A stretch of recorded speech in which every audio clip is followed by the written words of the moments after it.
तिचं काय सगळं आहे तसं माझ्या तुकोबरायाचं सुद्धा भक्ती सर्व गुण संपन्न भक्तीचं जीवन वेळेला तुकोबरायाने असं बोललं नाही.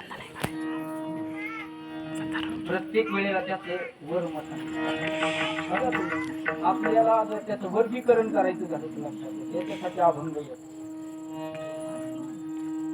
भगवंताच्या संगती सुखाचा लाभ ज्यावेळेस जगद्गुरु तुकोबरायाला झाला आणि भक्तीच्या संग सुखाचा लाभ आनंद मिळाला आणि त्यावेळेस बऱ्याच लोकांनी असाच आक्षेप घेतला की आम्ही सुद्धा भक्ती करतो,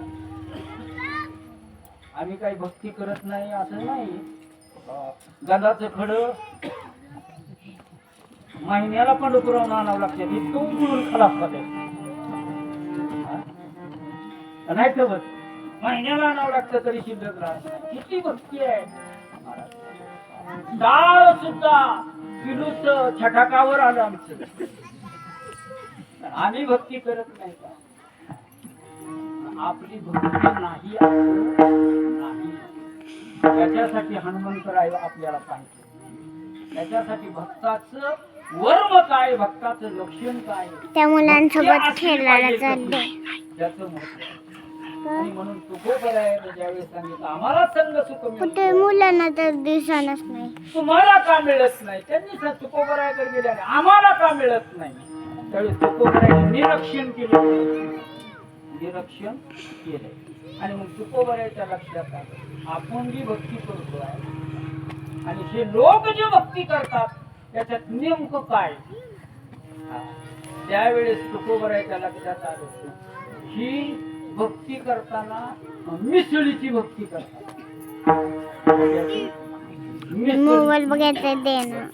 आणि आम्ही जे बिगर मिसळीची त्याच्यात काही मिसळत नाही. त्यावेळेस त्यांना सांगतात अरे आम्ही भक्ती करतोय, भक्ती आम्ही केली सांडोनी उद्वेग, आम्ही उद्वेगाला आमच्या भक्तीमध्ये कुठं थारा दिला बघा. थारा दिला तर जमल का म्हणून विधी आणि निषेध निषेधन काढतोय. आणि दुसरा 10 एकरात 100 10 एकरात 100 त्यांनी विचार केला आपल्या 10 एकरात 100 आणि ह्याच्या एकरात 150 काय करतोय हे. आपण सुद्धा म्हणून त्याला विचारलं एकरी किती खायला टाकता. त्यांनी सांगितलं आम्ही एकरी 30 पोट खायला टाकतो. त्यांनी ठरवलं हे 30 टाकतेत ना आपण 60 टाकायचं. म्हणून त्याचा सपाटा चालू झाला. एकरी किती 60 पोती. पुन्हा गेला ऊस कारखान्याला. कारखान्याला ऊस गेल्यानंतर 10 टन कमी भरला. 46 झाला. किती झाला 46. कसा निघड तणी कसा निघड तणी निघण्यासाठी काय करायचंय, तशी भक्ती फलरूप होण्यासाठी काय करायचंय.